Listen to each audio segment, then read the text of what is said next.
Welcome. This is Mary Magnuson, and I'd like to welcome you to today's webinar on the homework gap, how lack of broadband hinders K-12 education. This is one in a series of monthly webinars Blandin Foundation offers for our Blandin broadband communities and open to anyone with an interest in using technology to improve community. Before we begin, I'll point to the chat box on the lower left corner of your screen. To interact with us at any time during today's webinar, you can simply type your question or comment in the chat box. And so let's get started. Again, my name is Mary Magnuson. I work here at Blandin Foundation, and I administer the Blandin Community Broadband Program. Joining me today is Bill Coleman of Community Technology Advisors, who I'm sure many of you know. Bill has been Blandin Foundation's primary broadband program consultant for a number of years, and he's moderating today's webinar. Take it away, Bill. Thank you, Mary. Welcome to our webinar today on the homework gap. And really, what we're talking about is there's such an increased reliance on technology in schools, which really increases the need for home broadband connections. And our discussion today is really about the scope of that problem, what schools are doing now, and what might happen in the future.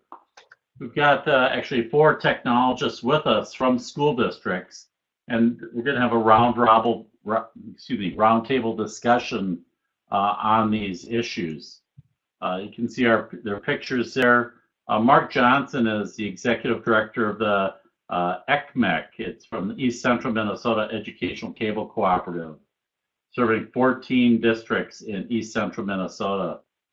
ECMEC provides wide area network and data center services, distance learning, professional development, and instructional technology support. Mark's in his 10th year as director. Previously, Mark taught middle and high school math and college technology courses. I want to give Mark a lot of credit. He's been very engaged in the KNABIC broadband initiative since its inception in 2011, and has been very helpful and active participant in one of our, what we recognize as a Blandin community champion. Josh Sumpton is the Director of Technology for Southwest West Central Service Cooperative, similar to ECMEC, although they serve more than 50 school districts in the cities, counties, and government organizations in an 18-county area in Southwest and West Central Minnesota.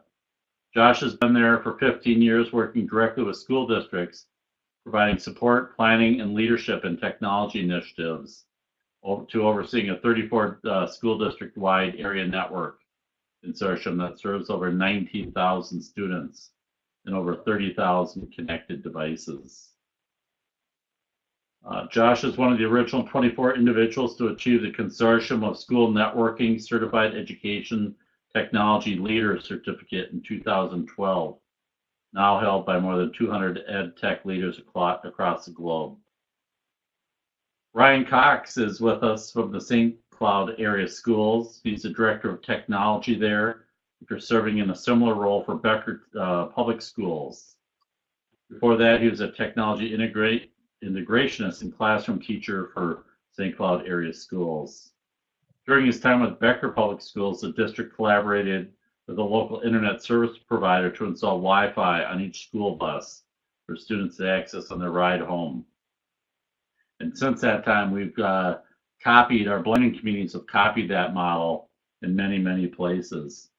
He's now working with the St. Cloud educational leaders to explore ways to expand on the district's grant, which provides mobile hotspots to students in grades 6 through 8. Joining Ryan from St. Cloud is John Gerolds, which we don't have a picture or much of a bio, but welcome to all of our speakers. Thanks, Bill. Yeah, thank you. And then I don't have much to say on this because we have such great experts here to talk about, and it's great that we have both kind of people from the regional setting and from the community center setting. And so just generally, and maybe I will call on Josh for this, is, how is home broadband service and device ownership becoming more important to educational best practice? Josh? Thanks, Bill. So one of the things that we talk about a lot in education is obviously broadband internet service. And generally speaking, across the state of Minnesota, what we found is our school districts are very well served as far as their access to broadband within the buildings and in the classrooms. There have been a lot of federal and state funding mechanisms that have allowed that to happen over the years. And generally speaking, as I said, schools feel pretty good about where they're at.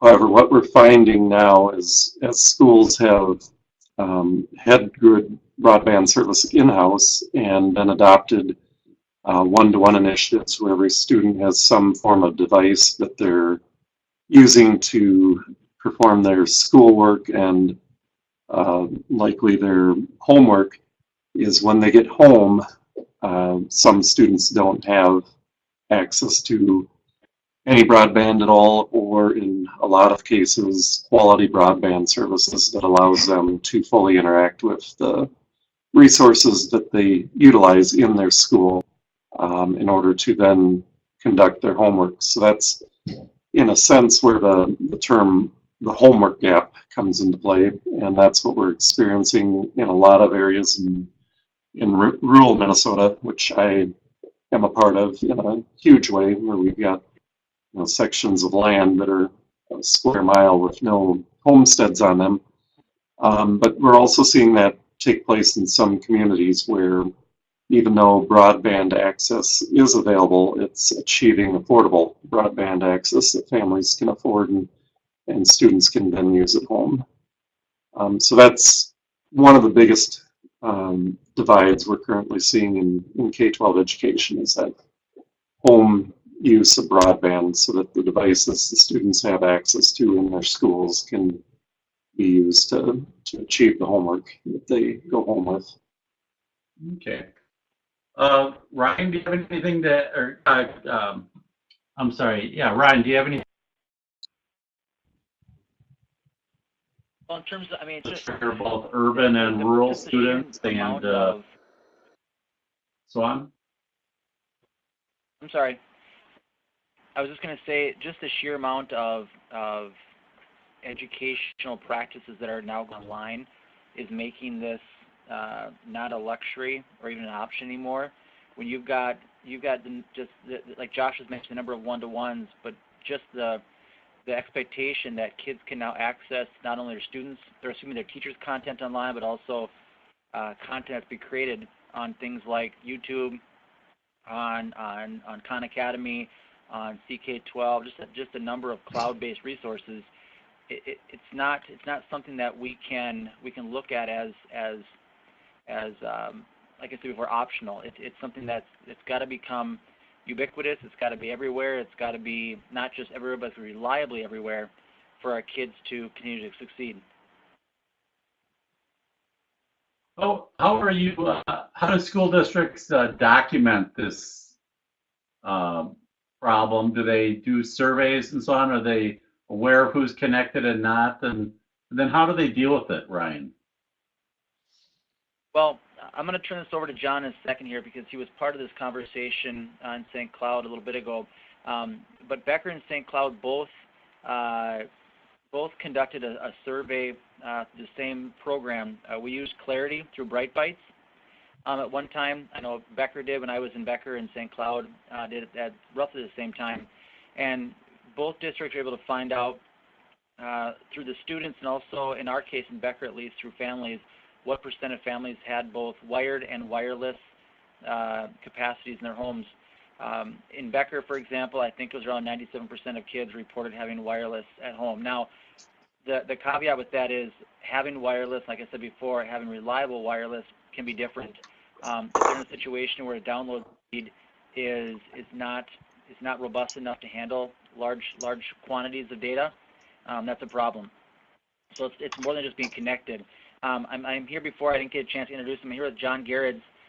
He's our middle-level tech integrationist here in St. Cloud, and I'll just turn it over to him to kind of briefly describe what St. Cloud did with the Bright Bites survey a little bit ago. Thanks, Ryan. So as Ryan said, we did the exact same survey, and we our results came back at around 87% in terms of having access. Some of the questions we had around that was really what access meant. In some cases we learned, and it's anecdotal, but in some cases we learned that access meant that maybe it was a family cell phone, or maybe it was one Wi-Fi device, and so and we even had some cases where families weren't necessarily aware that they had the internet. So we would ask, well, when did you last update your Facebook page, or are you able to update your Facebook page from home? And when they answer yes, well, that tells us that, yeah, they also have access. Those were more informal questions that we asked outside of the survey, but our community was pleasantly surprised with the 87% number.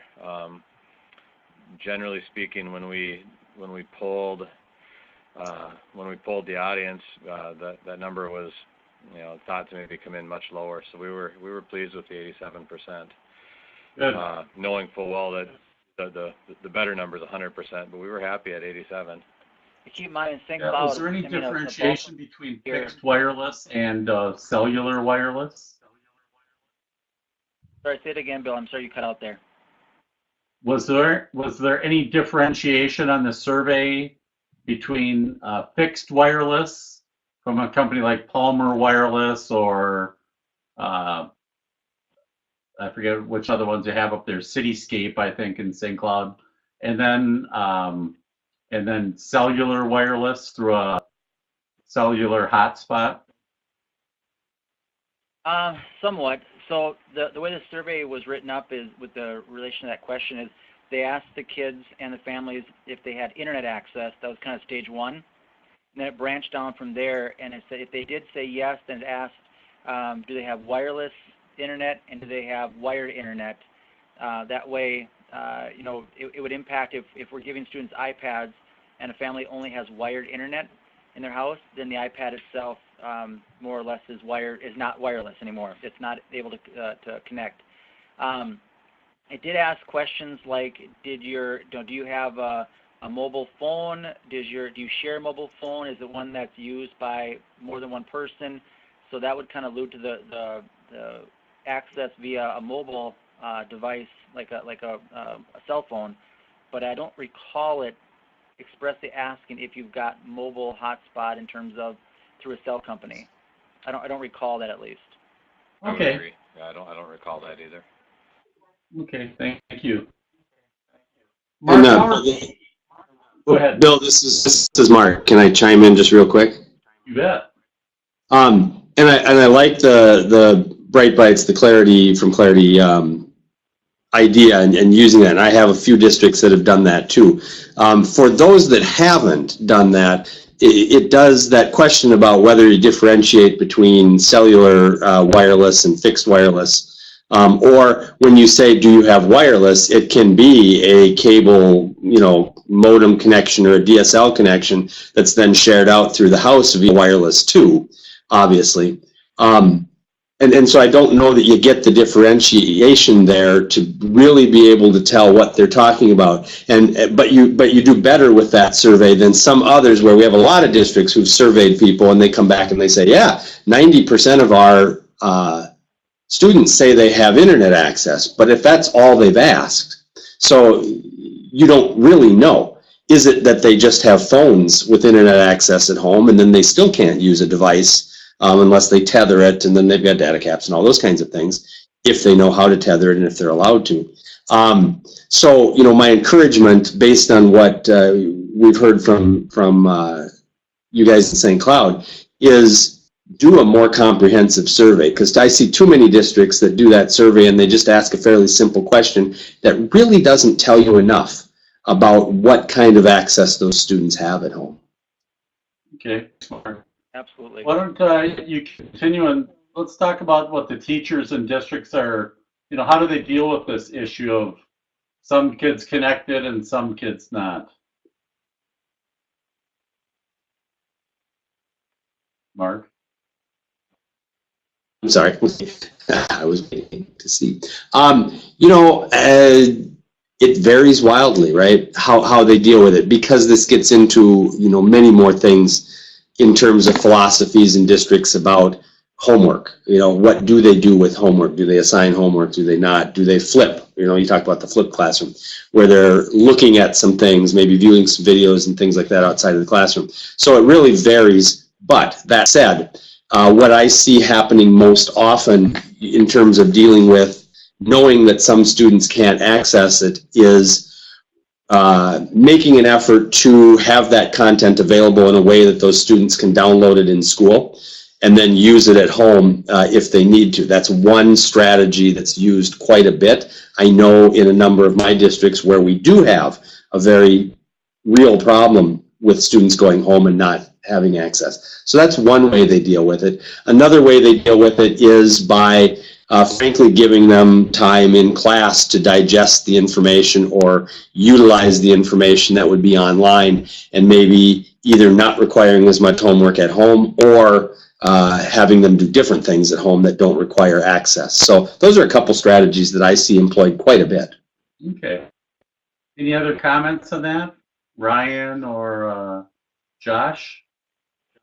One of the things that, this is John, one of the things that we've done as well is, a lot of times at the middle level, kids maybe don't know what they don't know. So we've discussed options in the classroom, so, let's say that, I always use the example of, I always use myself and say, well, if my router's broken or we just moved and we haven't gotten to charter yet, whatever the reason is or isn't, what other options do we have? Because so many kids, I think they like the easy way out and say, well, I don't have internet, so I can't do it. Okay, well, what options do you have? Let's come up with a list. Let's come up with a list of X number of options as a class without singling anybody out. Whether it's the Wi-Fi at the Boys and Girls Club, or whether it's we had kids go to Grandma's house or Uncle's house, or I always am over at Billy's house after school, and he's got Wi-Fi, so we can do it there. Teachers have opened up their office hours before or after school. I'm here. Increasing timelines. If you're going to need it, if you don't have internet access at home, then you better really use your class time. Type of things. So right. I think communicating with the students, especially at the middle level, is just critical in helping them find solutions versus pointing out problems. This is Ryan as well. A couple of things that we're looking at in terms of the system-wide solutions is, for example, we do have the mobile hotspots that we'll talk about, I'm sure, at some point in this conversation that students at the middle level can check out. We're also interested in mapping out where public hotspots or not public access is available, library, like John was mentioning, Boys and Girls Club. And then we're even going as far as look at are there clusters of areas in St. Cloud that we've got high populations of people but maybe low capacity for access, and can we actually bring district-owned or city-owned access to those areas as more of a public support system versus just educational within the four walls of the classroom? So some things we're looking at right now long-term in St. Cloud. Okay, thank you. Roy, is there any research about how unconnected students' performance suffers? And then another question that if people want to try and answer is, what do you think the minimum level of broadband at a home needs to be to support, first-class educational kind of practices? Mark, you probably thought about that second question a lot. Yeah, I've actually thought about both of them. The minimum levels, again, you're going to hear that from me a lot, that it varies, because I deal with multiple school districts, right, that have multiple strategies in terms of how they do these kinds of things. But, you got to be at 10, 15 megabits if you have more than one student at home. I mean, if you're a family and you have multiple students, you're going to have to be at least at that level, probably, to, if your school is a rich environment for online content, if you're utilizing video and you're utilizing those kinds of things. If that's the case, then you need higher bandwidth. Obviously, if the use is limited to collaboration type things like Google Docs and Microsoft 365, things like that, you can get by with less, right? But for a rich environment, you really got to get up above that 10 to 15 megabit per second bandwidth level, I would say. And obviously we know higher is better. If there's more going on in the household, you need more. On the research side of it, I'm going to throw this out there and say if there's someone looking for some PhD work, educational research needs a little bit of help. There is, and the others can chime in if they've got other things to cite, and my look is that there isn't a lot of research around this right now. And part of that problem, I always say in education and doing research, is it's really hard to have a good control group because we never want to try something out that we give to some students and don't give to others, right? Now, if you look at it and you say, okay, we have this population of students who don't have good access, and we could use those as our control group and say, let's look at here's the students that do have access and let's compare them. The problem with that is we're constantly making accommodations in education. So while we have this group of students who don't have great access, we are doing some of those things you heard us talking about earlier to help those students. And then how do you measure which was more effective, or how do you measure performance? You hope that you're bringing them all along and helping them all perform just as well as they can because you're making accommodations for them. And once you throw those variables into the mix, it makes it really hard to isolate that lack of access was the one thing that brought this group down a little bit. Does that make sense? Sure. Any other comments from the team? And add that, beyond just the access, there are so many other socioeconomical differences or consistencies that come in with those that do not have the access, where there are other impacts beyond just access that are impacting their performance in school. So it's tough. I'd have to agree with Mark 100%. We need hundreds of people to start researching this, and also to keep up with all the changes that are consistently happening in education on an ongoing basis, because the advent of digital resources and taking devices home is really fairly new in terms of timelines for education, which, change comes to us over the course of the school year, where in a lot of other environments, 1 year is a long time. For us, it's a short time. So, right. Teaching and learning is such a variable, rich environment that it really makes it difficult. Okay, thank you. Thinking about what strategies are districts and teachers using to deal with the inequality, and we do have experience if Ryan wants to talk about, Ryan wants to talk about this with John about the Wi-Fi on school buses and the hotspot checkouts that you've been involved in. Do you want to start with that? Sure. I'll just start it off with some of the foundation. I'll let John talk more about kind of the nuts and bolts of how kids are using them and those kind of things. St. Cloud was fortunate enough to get a grant a little bit ago that ended up being around, I want to say, about $45,000 a grant to be able to supply hotspots in our middle school. And then we also did a local grant through an organization called LEAF, which is just a community organization that helps support education, academics, activities, those kind of things, about $15,000. So with that dollar alone, we've got enough to keep this program going for about 3 years. We are looking to expand it to our high school because we did, since then, really expand our one-to-one at the high school level with laptops. And so it's focused at 6-8, partially because they don't have transportation, so it's a little more difficult to get to a friend's house who has Wi-Fi. If you're 16, 17, mobility is a little bit easier.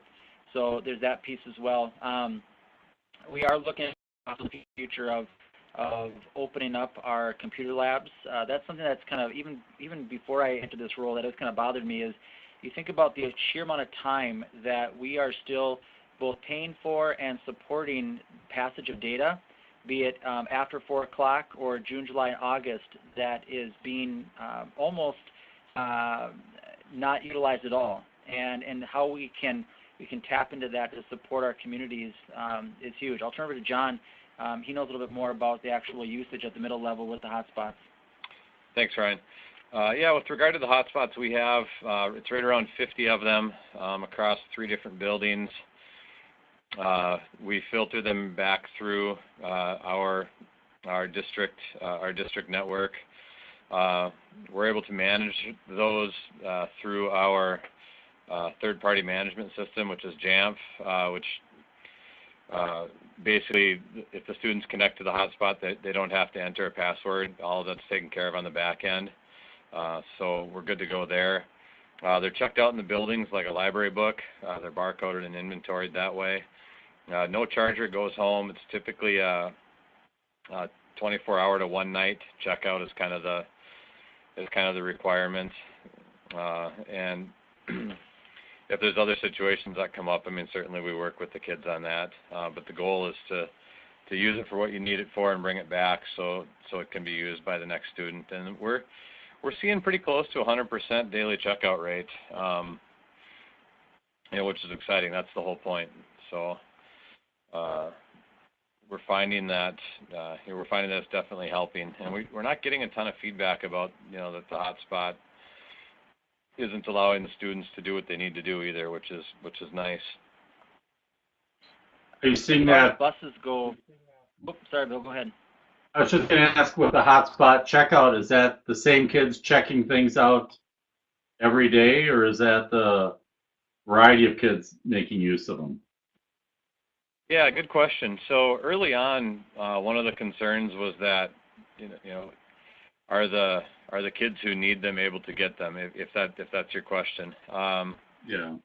And I mean the short answer is yes. What we're using to measure that is we haven't heard of situations where kids who need them aren't able to get them. But we also didn't want to exclude the student who maybe needs the hotspot, maybe has access at home but needs the hotspot, on the bus, on the way back from the basketball game,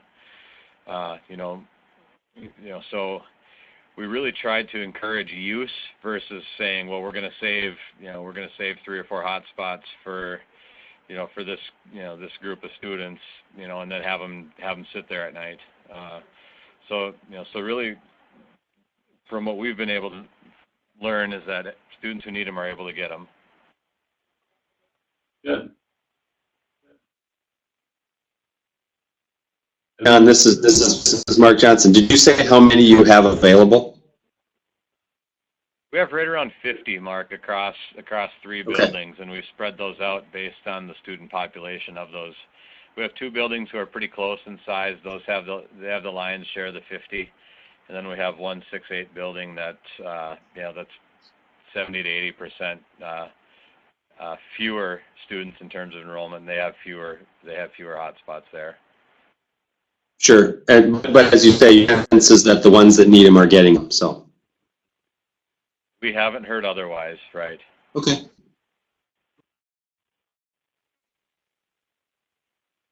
This is Josh, and I'll add a little bit to the Wi-Fi hotspots. We've had a couple schools in our region that were awarded the grants from the State Department of Education to purchase Wi-Fi hotspots for their buses, as well as for take-home purposes on a checkout basis. And overall, the feedback we've gotten from our schools is that it has been a successful program. Some of the feedback they did provide is because of spotty cell phone coverage in the rural areas. Sometimes on the school buses, they can go for 15 to 20 minutes without any coverage, simply because they're in a dead zone for cellular data service. So the Wi-Fi on the school bus, obviously, that's working during that time. Their comments with the take-home devices is that the students that do come and check them out at the 2 schools I talked to primarily are taking them when they're going on long-term vacations or going to locations where they don't have access. or taking them home for home use, they don't see a lot of that. And what they're finding is that students have needed them to access broadband services at home once they got home. Once again, they didn't have adequate cell phone coverage in order to utilize the Wi-Fi hotspots, and the students who live in the communities were able to find other ways or did have access to adequate broadband. But they are definitely saying that the utilization of those Wi-Fi hotspots has been a benefit overall for the school, but for most of them, they probably wouldn't be purchasing as many for take-home devices as what they received through that initial grant funding. That's interesting. And Bill, this is Mark again. Can I come in? Absolutely. Sure. So yeah, and what Josh said about the cell services out where we are, we still have that too, especially in a couple of our districts that are very, very rural. And they'll have that issue with the buses too, where they've tried to put hotspots on long bus routes, long routes. Those are the routes that typically end up going into the areas where there isn't any cell coverage. Mm-hmm. But many of I've got at least 4 districts that have put them on activity buses. And we have a lot of situations around here where students, it's not unusual to travel an hour or more to a game, to a contest. And then have time in between when they're waiting for the other, the varsity team to load up the bus and all those kinds of things. Those have actually been very, very successful. And just to give people, I think it's kind of been said, I think John and Ryan talked about how their mobile hotspots that they check out to people go back through their school network, and so they're subject to their, content filtering and those firewalls and those kinds of things. So people understand that's what we do on these bus Wi-Fi routes too, and I'm sure most everybody does, because the natural thing to say is, okay, so all they're going to do is, watch, YouTube videos and Netflix and all those kinds of things. But because we can put it through our school networks, we have some control over that so that we can keep it. I know that's always a concern to people, so I thought I'd throw that in there. We can kind of control that a little bit so that we keep it more focused on the educational content. But those activity bus routes have been very, very successful. We did talk a little bit about the, go ahead. Thanks. I was just going to mention, we did actually install mobile routers onto all the buses in Becker through an agreement we had with the local ISP in the region, Palmer Wireless. I think you brought that up before, and it worked okay. Our issue was actually related to almost directly what Mark was just describing. We ended up with a system that we were trying to filter at a level that the data had to pass between so many different landing points that by the time it came back to a moving bus, the capacity, the data capacity was lower than what we had hoped. And that's no fault of the ISP or anything. It was just we were just passing it through multiple landing spots, and it just took away from some of the strength of the signal. So that was something that I think was still being worked on. I left to come over here, but it's a great idea. It's just a matter of making that technology work on a vehicle that's literally driving around the countryside. Right. Okay, good. Well, thank you for that. We talked a little bit about the downloading content under the one-to-one devices at the schools prior to them leaving. I think that's pretty straightforward. But how about these public access places in your communities, whether that's at the school, certainly, or libraries? Is that are kids staying or coming early or staying late to do their homework? And is there kind of places to do that in the schools? So this is Josh. Okay, sorry. I'll start out with our outreach rural areas, and what we've found is, yes, the schools and the public libraries will make Wi-Fi and community resource computers available, community access computers available, and they do get some utilization, but what we find is there's still a pretty large student population that have to travel more than 6 to 10 miles in order to gain access at one of those public locations. So that still leaves a pretty large gap for a big or a very high majority of our student population in the rural areas where you're going to have to be getting in a car and traveling, and oftentimes that's their biggest barrier is they do need to wait for the school bus to come and pick them up to get them to the school or to the public library that is closest to them. And this is Mark. I'll add to that. Yeah, in our rural areas, Josh is absolutely right. We do have lots of stories and lots of parents and students who tell us about the fact that they go sit outside McDonald's or they go to the public library. Again, not all of our communities have public libraries in them, which is a problem there. We have lots of stories of people who do that, so we know that that's happening. But I'll echo what Josh said, is in rural communities where it's 20 minutes into town or more, sometimes they don't even have access to that, which is unfortunate. However, that said, our libraries have been really good about it. Their hours are typically, they're open when the school's not. And so that does work out, and they have responded in our area anyway very well with, they have very good access and they have computers available and they have all that available. And sometimes when the library's not open, people can still drive up and park next to the library and use the Wi-Fi, and we hear about that happening quite a bit too.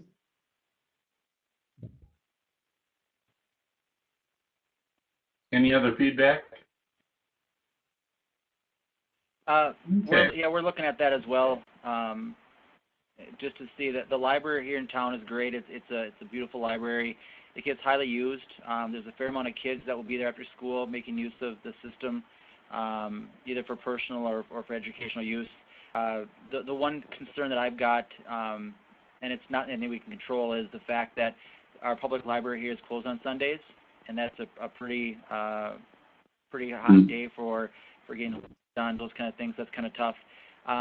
Like I said before, it is a goal of mine to eventually start mapping out some areas. Not that I want to promote the idea of our kids driving up McDonald's and sitting in their parking lot and using their Wi-Fi without using their service. I'm not trying to promote that, but just places that kids can go or that families can go. And again, I want to find that way to make use of the labs that we've got here that are only being used 1/3 of the day they're being used. How do we make use of those other 2/3 of the day more? Yep, great idea. Are you aware of any student or school districts that use like kids to staff the computer labs or something after school? Is that a training kind of place for kids to have a job and tutor or mentor or anything like that? Bill, sorry, go ahead. Go ahead, Mark. Okay, and I'm sure there's there's things happening, all kinds of different things around the state and around the nation. I don't see a lot of that in our area.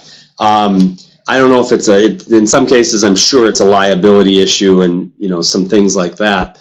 I do see a lot of situations where students are being used to do education with other students about their devices and how to use them right, and sometimes that spills into the how to download content like we were talking about before onto your device so you can use it afterwards. We do see a lot of that where students will be utilized to help in those situations. Don't see a lot of it in terms of staffing after hours and things like that, and I believe that probably has to do with some liability issues. Okay. Yeah, I would agree with that. The advantage that we have here that we really could start tapping into some point is we do have a fairly high college population, and so you have a mix of students who are learning and maybe interested in either education and or computer sciences, networking, those kind of things, that we could actually have them be involved in staffing our labs where they are adults.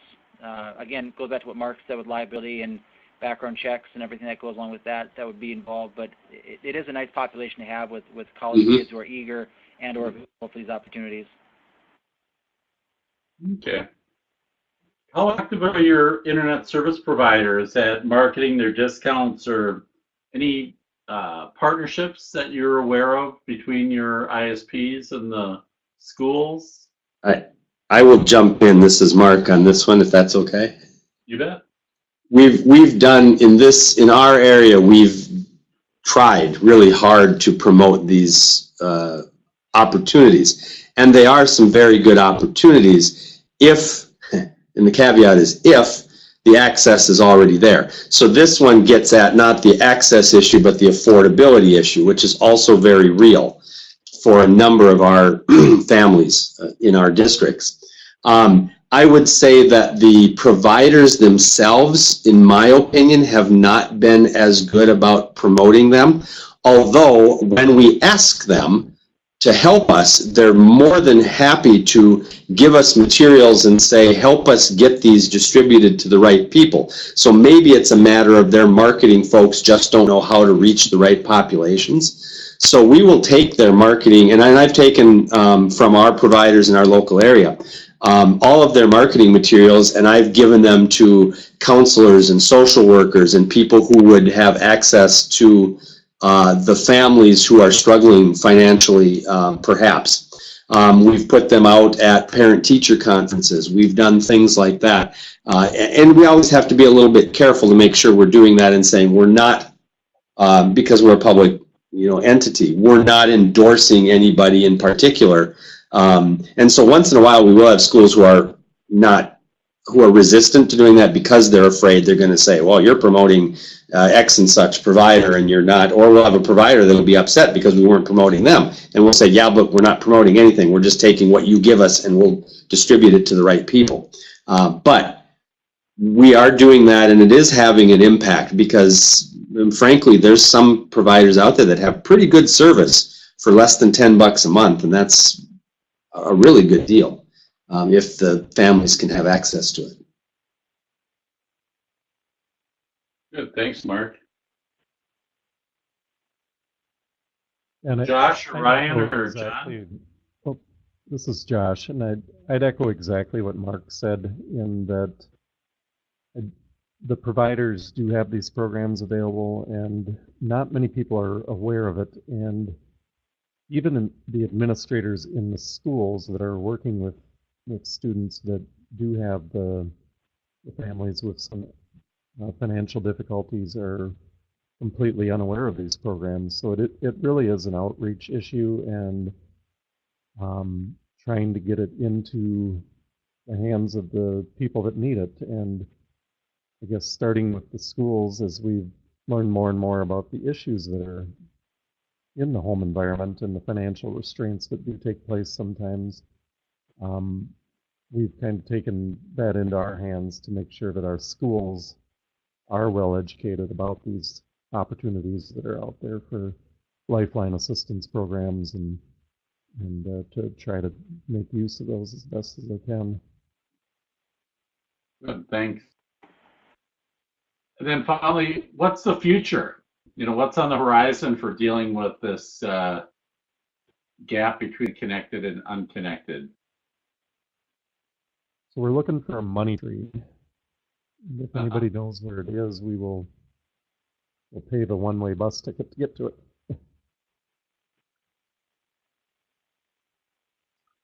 Would you say this is high in the school board priorities, or is it just one of a million things? I would say, this is Mark, I would say it's one of a lot of things. It's certainly recognized among, and I'm part of the Minnesota Association of School Administrators group, which is a lot of school leaders, superintendents, central office administrators, and so on. And it's definitely on their radar screen. They have an awful lot of other things that also come up. And so, it's hard to say that this is a really large priority, but it's part of it's part of the discussion, and that's important. Because I would say if you go back a few years, it wasn't as much part of the discussion, and now it definitely is. So I think that's good, and I think that will help. I think that there are more options coming. It's going to take time, and that's one thing, you know, in education, we're not really very patient, but I think that's okay because we're dealing with kids now who don't have 2, 3, 4 years to wait, because then they're not going to be our students anymore. So, you know, it's a good thing that we're not patient about it. But I think over time it will start to get better, especially if we employ some of these strategies that we're talking about with, you know, more options, and some that we can provide. And when Ryan and John talking about, you know, and especially Ryan talking about wanting to help chart out where are these areas and to help educate students about what they can, where they can get access, to help educate them more about what their options are for low cost, you know, discount programs, to even look at, you know, and I think Ryan sort of hinted at it earlier, and maybe Josh would have something to talk about this too, the fact that in our schools we're buying bandwidth, and we have labs and other things that are used a quarter to a third of the day, right, of the 24-hour day. And is there any way to utilize that bandwidth and some of those resources that we have to reach the community, to outreach to the community, not so they have to come to us, but so that we can somehow get to them with some of those resources during the off hours. And I know there's constraints like, you know, subsidies like ERATE funding and things that limit our ability to do that, but maybe that's something that will change in the future as well. Okay, and we do have a question from the audience. It says, understand Boulder Valley, I suppose that's county, school district has, or whether that's Colorado or South Dakota, I'm not sure, but has petitioned the FCC regarding off-campus use of existing E-rate connectivity. Any thoughts on that? Josh, do you want to say anything? Otherwise, I'll take a stab at it. I can comment to that one actually. And Okay. so yes, there's a number of school districts across the nation that have actually been petitioning to the FCC for a few years to try to make it so that we can leverage the bandwidth capacity that's being delivered to our school districts and distribute it to the community for use during off-peak hours for schools. I mean, you've heard us say over and over again, there's so much downtime in schools when the students are all at home, where our bandwidth is unused and then the home bandwidth use explodes. The hard part is really in the way that the FCC has written those rules to allow that to happen. So I think to answer the question, yeah, we've definitely explored that. We'd love to do it, but it does currently under the FCC's rules jeopardize funding that's currently paying for about, well, anywhere from 60 to 90% of a school district's internet bill. So they really try to follow those rules to the T. And I can understand that. I see too that I just received a flyer online today for a workshop on that topic from the Shelby group, the schools, hospital, library group that focuses on broadband. They have a workshop or a webinar just on that particular topic coming up. So we'll post that in the notes, and people are very interested in that. And that does actually bring up a really good point, Bill, kind of expanding off of that conversation about allowing off-campus use of the E-rate provided network, is the fact that the E-rate program, also known as basically the Universal Service Program, does provide funding for hospitals and other organizations similar to that. However, even between those programs, school districts and hospitals can't work together to access those funds through single connections that are shared. So it's True. There's a lot to be ironed out. We're dealing with laws that were wrote back in the 1990s and revised a couple times, and there's a lot to be done there to make that a lot more modernized. Any other comments on this question?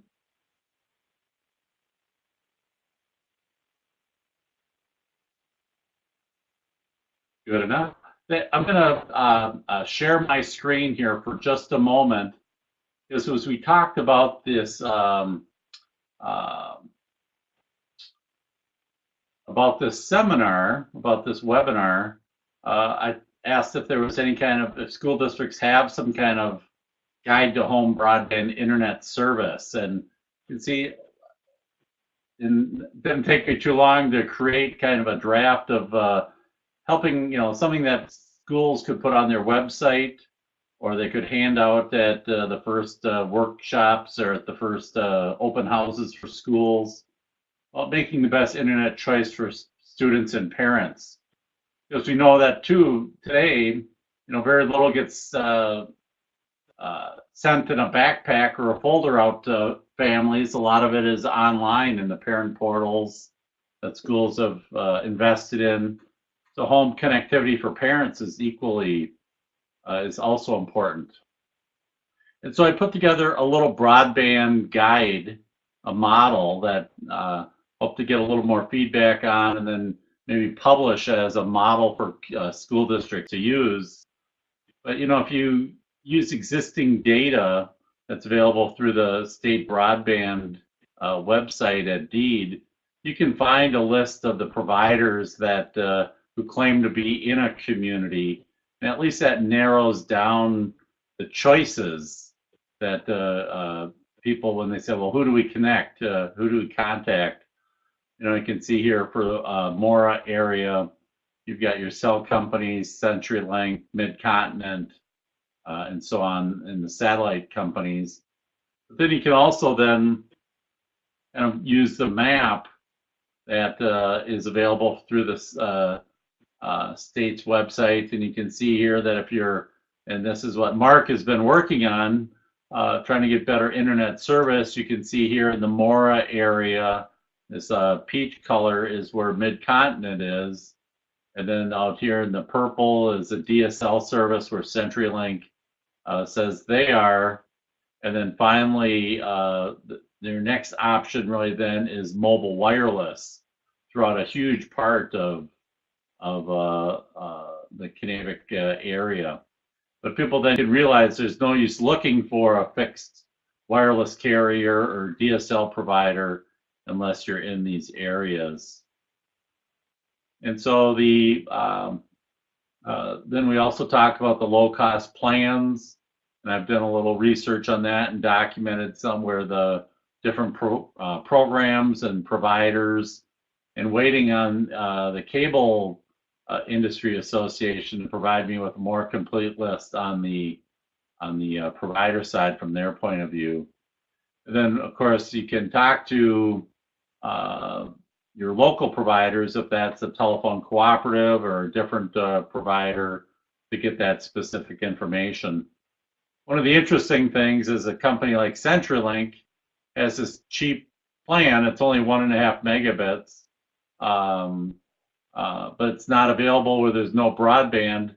Some of the rural telephone cooperatives they don't have discount plans, but they have service everywhere. So it's either available and unaffordable, or it's unavailable and affordable. So we need to get both of those moving in the right direction. But to create a list, one thing I'd like to point out, and I'll disclose, I'm on the board of PCs for People, but they have refurbished computers at no cost, up to $100 for low-income families. And then they also have a low-cost wireless service. It's unlimited, but it's over the Sprint network. So again, the limitation is availability. Where is that service available? But quite low cost for a no data cap plan. That, and you can just go online and sign up for that service. You don't, although they have offices in Mankato and St. Paul, you can just do everything online now, including buying computers. So if you're looking for a desktop or a laptop, they have laptops cost more money, but to be set with that. And then encouraging people to create the public access directory for their community. And we had some discussion about, do you include the McDonald's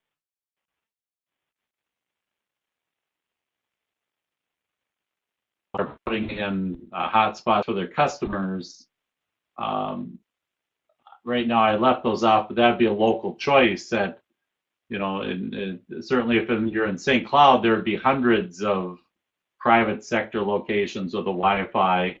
If you're in Oakley, in Mark's area, maybe the McDonald's would be the place, or the convenience store where they serve coffee might be the place. And so you just have to look at your own area and decide how much you can do.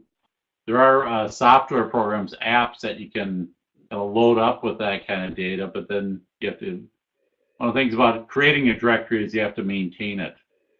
So you could have here, what location, what are the hours, what's available, including is there device checkout, and so on, limitations.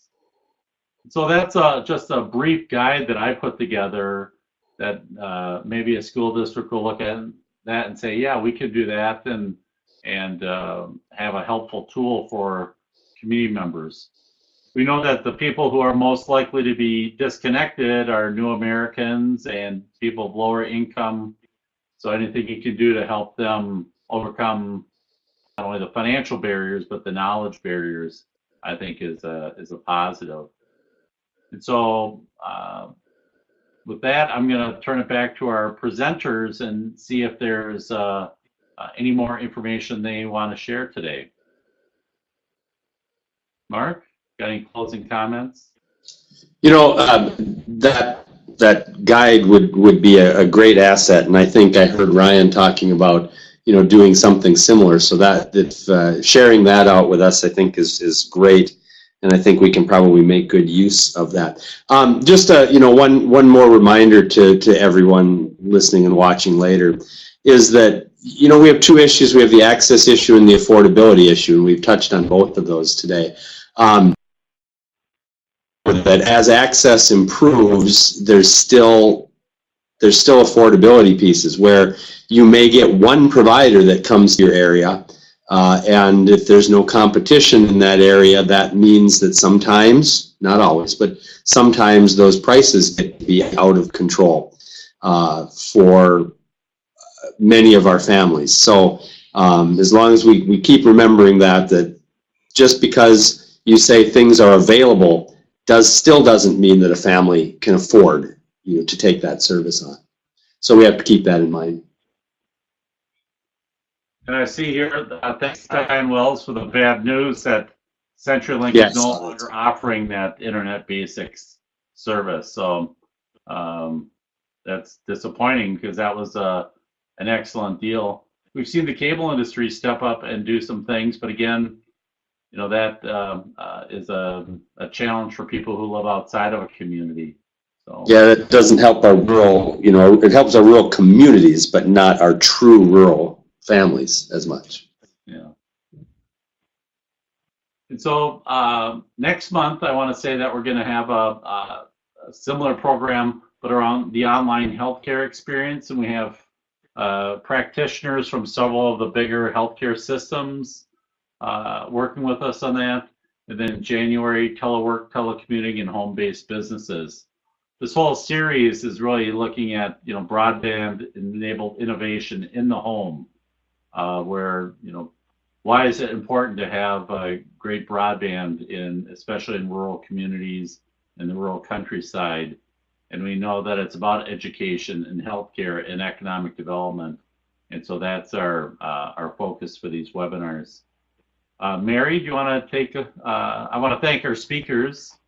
Thanks so much for your participation, and then have Mary close it out. Yes, thank you to all of our speakers, and thank you, Bill, for joining us on the webinar today. Thank you for everyone that attended as well. Have a great rest of your day. Thanks, Mary. Thank you.